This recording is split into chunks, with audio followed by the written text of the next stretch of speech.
Radiotab Breakfast Show on this Friday morning. Next week, round 3 of the NRL will be underway, and we cannot wait. Paul, in particular, I guess our next guest cannot wait because in the off-season he was announced as captain of the Brisbane Broncos, missed the opening of the season, and next week he'll get to lead the team out at Suncorp Stadium. We speak of Alex Glenn, who joins us on the line. G'day, Alex. How are you?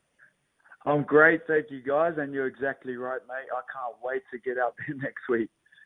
Alex, when you were announced as captain, I remember you going there and fronting the press conference and saying you were so excited. What made you the most excited was you'll be able to lead the team out, and your young son was so excited. Now, the unfortunate thing is he's not going to be there, is he, on Thursday night? I know. It's going to be a very, very unusual one when I run out to no crowd. And my little fellow, I told him that we're playing at Suncorp next week, and he goes, "Do I get to come, Dad?" And I had to be the bad bearer of bad news and say that he had to watch it from home. But I think he's amongst everyone else is just excited to be watching the Broncos on TV. And do you want us to start a campaign that he's an essential worker at Suncorp? Yeah. Or something? Oh man, that would be unreal. Needs to happen. Needs to happen. Oh man. When over the years, Lexi, you say at the Broncos Leagues Club there or at the Clive Berghofer Centre, and you see the history, the calibre of player, those who have represented or captained Brisbane over the years, and now you're adding that name to your list. You're a proud Bronco, been at the club now for, about 13 or so years. Yeah, what does it mean to you, mate? Mate, it means everything, and you nailed it on the head, man. You look everywhere you walk around the Broncos Leagues Club. I've been very fortunate to be here for over a decade, and I've rubbed shoulders with legends of this club. And Darren Lockyer was my first captain, and he was an idol that I looked up to when I was a youngster. So when I made my debut amongst those players, it was just a surreal moment to be lacing up with them and rubbing shoulders next to them when I used to watch them on TV all the time. And I guess ever since I come to this club, I got to learn a lot more about this club and that it's more so a family than just a football club.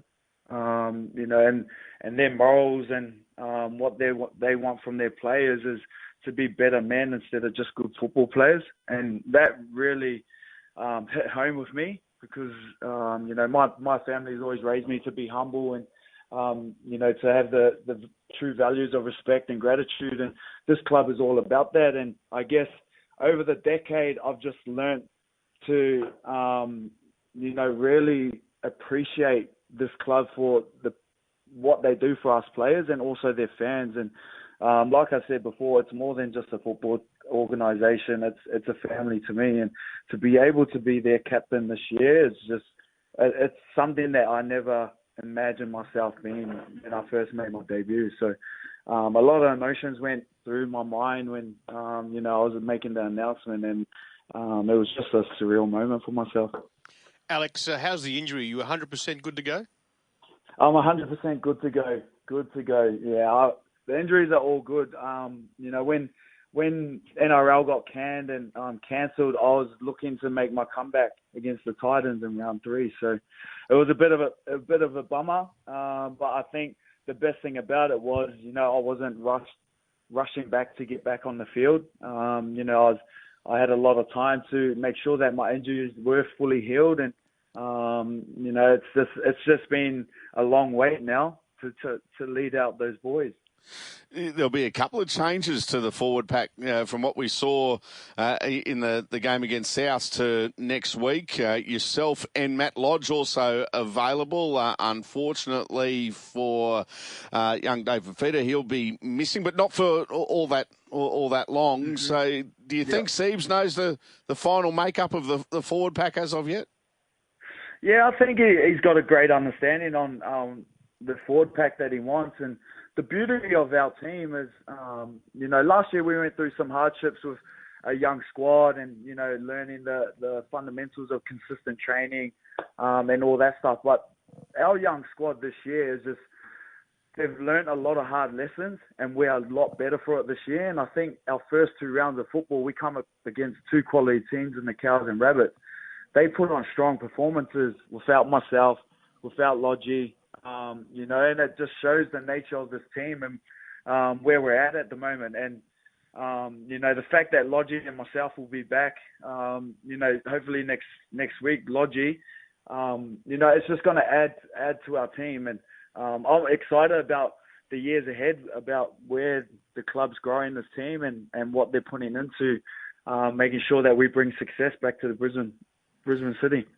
Alex, we had Parramatta coach Brad Arthur on the program yesterday. Mm-hmm. We asked him what they did last weekend in preparation for the coming of round 3. Now, he said the boys got together on Saturday. They got fully kitted out in the jerseys and played pretty much a full-on 40 minutes of football with quite high intensity. Have you guys had something similar there at the Broncos? Well, basically, like, our training days are, I wouldn't say it's like a full-on game, but we do have a lot of game scenarios that we put ourselves in. So it pretty much replicates the game, but it will only go for about 10 minutes at a time, and you'll have a break, and then you might do another 6 or so minutes. But we do put ourselves through game scenarios where, you know, we may be down 4 minutes by one try with 4 minutes to go, and what do we do here? So we do practice those game scenarios on a weekly basis, so that when push comes to shove and we're in the actual game, we know exactly how we're gonna play on the field. So we don't sort of go into the extent where we put on our team jerseys and all that, but we do replicate sort of game scenarios in our training. How was it when you first got together after being away from each other for so long? We were like little kids in a candy store, to be honest. We just missed each other. I think it's just the whole, like, we were out of our comfort zone, to be honest. We just, as rugby league players, we're so used to being told what to do. Like, we get our schedules. You got training on these days from this certain time, and when I went into isolation, we basically were on our own and we couldn't see anyone. So it was very different. But when we come in and seeing each other, you couldn't wipe the smiles off our faces. And it's been like that for the last 2 weeks. We're just really enjoying training with each other every day and just competing as hard as we can. It's been awesome. Quite refreshing, to be honest. Alex, Anthony Seabold joined us a week or so ago, and there's been a lot of reports about him that he's doing a lot of chats with a lot of different coaches from a lot of different sporting codes, rugby union, the AFL, Justin Langer from the Australian cricket team. Has he brought any of these newfound knowledge from other sports into your training sessions at the moment?